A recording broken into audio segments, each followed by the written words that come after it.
Hey, you.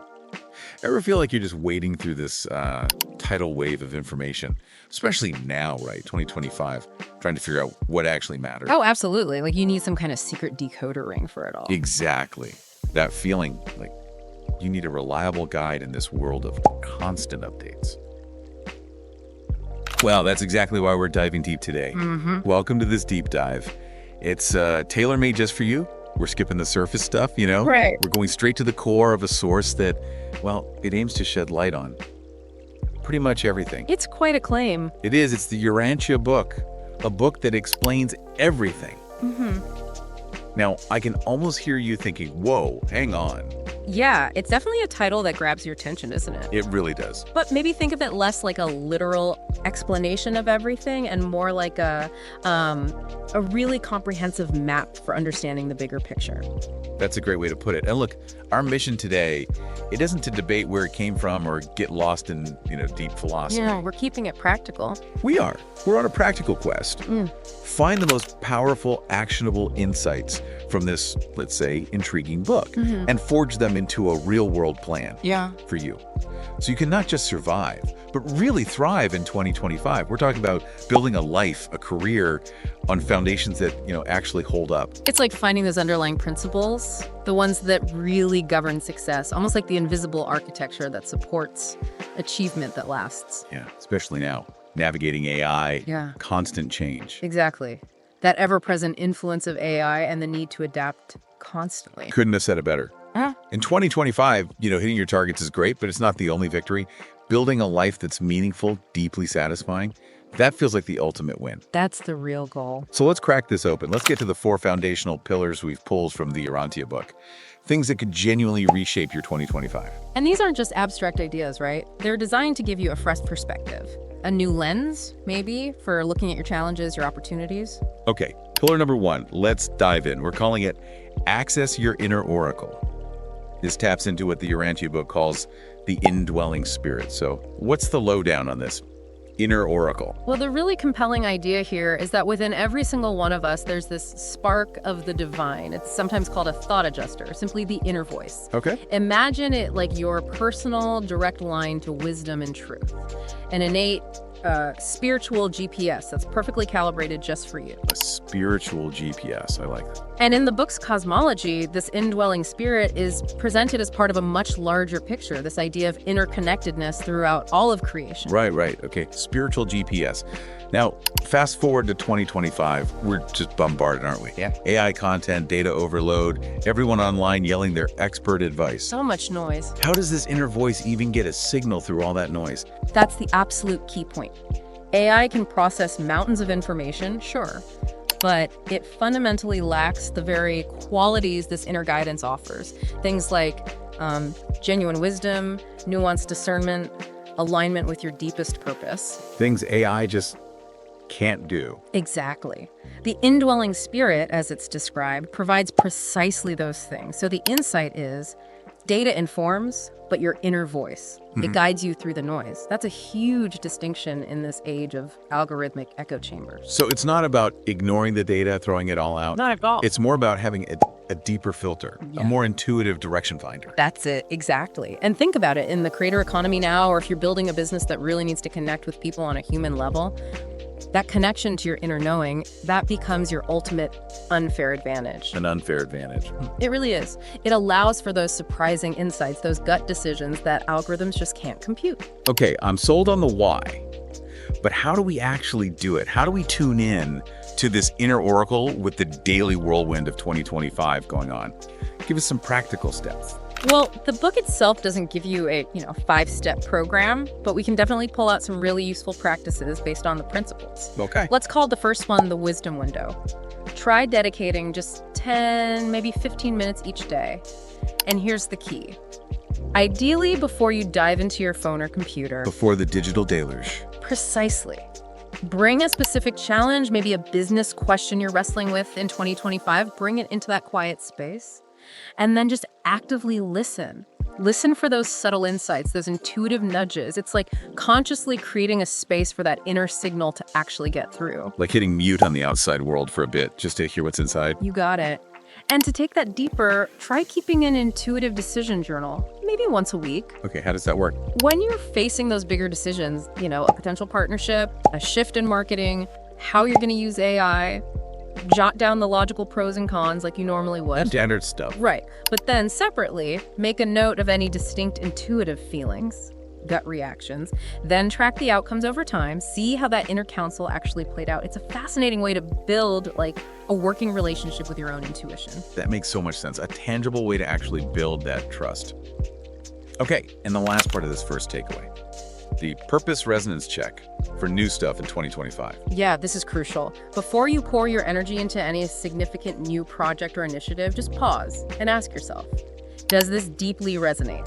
Does it align with my core values, with my fundamental desire to contribute something meaningful, something beyond just the bottom line? Is it a hell yes? Exactly. Is it a hell yes? If there's hesitation, if it feels a bit off, misaligned, that's your signal to pause, reconsider, maybe refine it. It's about making sure your energy, especially in 2025, goes into things that genuinely light you up from the inside out. This whole idea really makes me think of Oprah Winfrey. Interesting parallel. She talks so often about following her inner voice, that strong sense of purpose. Now, obviously, she might not be referencing the Urantia book specifically, but her whole journey, building this massive media empire by connecting with people on such a deep level. Yeah. It feels like a powerful example of an internal compass guiding really impactful decisions. And that feels incredibly relevant for navigating the complexity we all face in 2025. That's a perfect analogy, actually. It really highlights the power you unlock when you align your actions with something much deeper than just, external rewards or metrics. Okay, great first pillar. Let's pivot now to the second foundational idea.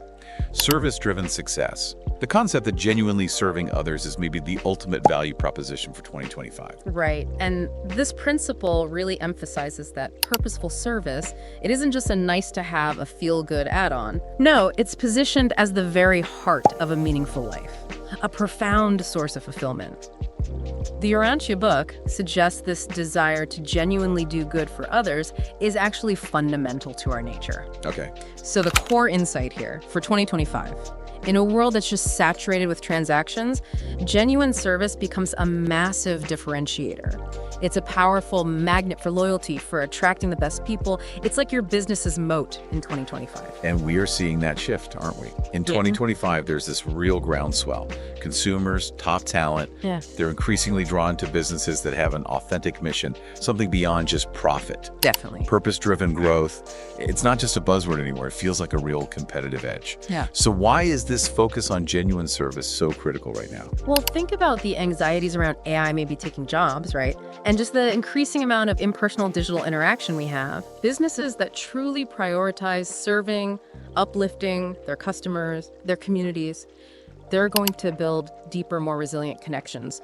It's about creating that human-first value that technology, well, it just can't replicate on its own. Human-first value. Okay, so how do we translate this into concrete actions for 2025? What's the plan of attack here? Okay, first step. Conduct what we're calling an impact audit. Maybe do it this week. Impact audit, got it. And go beyond just the mission statement on your website. Get really honest. How does your core offering, your product, your service, tangibly improve the lives of your customers? Or solve a real problem they're facing right now in 2025. Right. Then identify at least one specific concrete way you can deepen that positive impact this quarter. Get laser focused on the change you're actually creating. So getting really granular, really customer obsessed about the benefit. What's next? Next, integrate what we could call service uplift metrics into your regular reporting, say monthly. Service uplift metrics? Like what? Well, obviously track your revenue, your standard business metrics, but also actively look for and measure things like customer success stories, real transformations. Track positive community engagement that's linked to your work. Even gauge how fulfilled your own team feels in connection with the service mission. In 2025, these are really powerful indicators of a truly healthy, sustainable business. Not just profitable, but healthy. I love that. Expanding the definition of success beyond just the financials makes total sense. And the final piece of this service takeaway, the Collaborative Impact Initiative for this year. Yeah, the way things are so interconnected in 2025, it just presents these incredible opportunities for synergy. So the action is identify a non-competing business, maybe a nonprofit or a community group you could potentially partner with this year. Okay. The goal is to amplify your collective service impact. Maybe you can leverage shared tech or platforms to reach more people or tackle bigger challenges together. It's about thinking bigger than just your own four walls. That makes so much sense. We can achieve more together. You know, thinking about companies built on service, Howard Schultz, his initial vision for Starbucks, it wasn't just about coffee, was it? No, not at all. It was about creating that third place, fostering community, valuing employees. Now, obviously, they face challenges today, like any huge company. But that service-oriented foundation, it was absolutely crucial to their global success. Yeah. And it really echoes this Urantia principle, building lasting impact from a place of genuine care for people. Super relevant for 2025. Absolutely. It's a great illustration of how that deep commitment to service can be a really powerful engine, both for growth and for meaningful connection. Okay, let's shift gears again, pillar number 3. This one feels particularly vital given the speed of change in 2025. The eternal progression mindset. Right. The Urantia book introduces this really expansive concept of ongoing personal growth, evolution, that stretches far beyond just one lifetime. Wow, okay. It's often described as this continuous journey, an ascent through different levels of reality. And what it fosters is a mindset of perpetual learning, almost infinite potential for self-improvement. The really crucial insight here is that embracing constant learning isn't just about, keeping up. It's about cultivating what you might call anti-fragility, that ability to not just survive disruption, but to actually get stronger because of it. Anti-fragility, I like that. Yeah. Because in 2025, with AI reshaping whole industries, skills becoming outdated so fast, this idea of continuous growth, it feels less like philosophy and more like basic survival. It's becoming fundamental, isn't it? And this eternal progression outlook, it completely reframes how you see challenges. How so? Instead of seeing disruption as a threat, you start to see it as just an integral part of your ongoing learning journey. It cultivates incredible resilience, the agility you need to constantly reinvent yourself, your business, in response to whatever 2025 throws at you. So it's seeing change as a dance, not a fight. That's a great way to put it. A dance, not a battle. Okay, love the concept. How do we make this mindset tangible in 2025? Action steps. Okay, first action. Define your next level skill and do it today. Identify one key capability that, if you really mastered it in the next, say, 6 months, would significantly elevate your game, your business journey, your personal effectiveness. Like what? Could be anything. Maybe getting truly fluent in using AI tools strategically. Maybe developing advanced problem-solving skills, or mastering how to lead scattered hybrid teams effectively. Right. Find that one thing, then. Dedicate focused, consistent time every single week to actually learning and practicing that skill. Make it non-negotiable. That's very proactive, taking control. What's the second action for nurturing this? Embrace what we're calling the failure as fuel debrief. Oh. Look, setbacks are going to happen in 2025. It's inevitable. Yeah. But instead of just feeling bad or sweeping them under the rug, take the time to actively analyze. Okay, what specific insight from this experience is crucial for my next stage of growth? What's the valuable lesson here? This literally transforms every perceived failure into potent learning fuel. It powers your progression forward. I love that, reframing the oops moments into actual stepping stones. Okay, and the final part of this takeaway is the growth triangle. Explain that. Right, because this journey of continuous growth, it's not meant to be solitary. So triangle has 3 points. 1, actively seek out a mentor, someone who's a few steps ahead of you on the path you're on. Okay, mentor. 2, engage with peers, people going through similar challenges in 2025 for mutual support, shared insights, just bouncing ideas around. Peers, got it. And 3, this is important, find someone you can mentor or guide, even in a small way. Teaching others actually solidifies your own learning, plus it ties back to that service principle we talked about. It creates this reciprocal ecosystem of growth. Mentor, peer, mentee, that's a really holistic approach. Learning, support, giving back. Yeah. It makes perfect sense. It reminds me a bit of Satya Nadella at Microsoft. How so? Well, how he really spearheaded that huge transformation there by championing a learn-it-all culture rather than a know-it-all one. Right, that shift was huge. And their ability to constantly adapt, especially in AI and cloud, it really mirrors this Urantia idea of unending progression being key to thriving when technology is changing everything in 2025. That's a fantastic example. Their success really demonstrates the power of embedding that growth mindset right into the culture, especially in such a rapidly evolving environment. Okay, fantastic. Let's move to our fourth and final pillar for navigating 2025. Co-creating with cosmic order. Now, this one sounds profound, maybe a little out there. Let's break it down. It does sound grand, doesn't it? But the core idea from the Urantia book here is that the universe isn't just random chaos. It's proposed to be governed by purpose, by intelligent administration. Yeah. And it suggests that we, as humans, are actually invited to become willing participants, willing co-creators in this grand design. Yeah. We do that by aligning our personal will with what we perceive as this larger cosmic flow. Aligning personal will with cosmic flow. Yeah, and the profound insight for 2025 is this. By understanding the deeper human needs that are driving these big global shifts we see, you can position yourself not just as someone reacting to change, but as a catalyst for meaningful progress. And that unlocks way more potential and impact. Okay, but in the middle of 2025's chaos, global shifts, AI advancing like crazy, how do we even begin to figure out what this cosmic order is and align with it? Feels a bit abstract. Think of cosmic order less as some rigid, predetermined blueprint and more like the underlying momentum, the big currents flowing towards, say, greater connection or sustainability or ethical innovation. Oh, positive trends. Exactly. It's about recognizing those powerful positive trends that are already underway and, crucially, understanding the core human needs and values that are fueling them. Once you see that, you can ask, how can my unique talents, my vision, contribute to these larger currents? That's where you find ease and tap into more significant innovation. So it's less about trying to force your specific plan onto the world and more about finding the existing currents and adding your energy in a helpful way. Precisely that. You're working with the flow, not against it.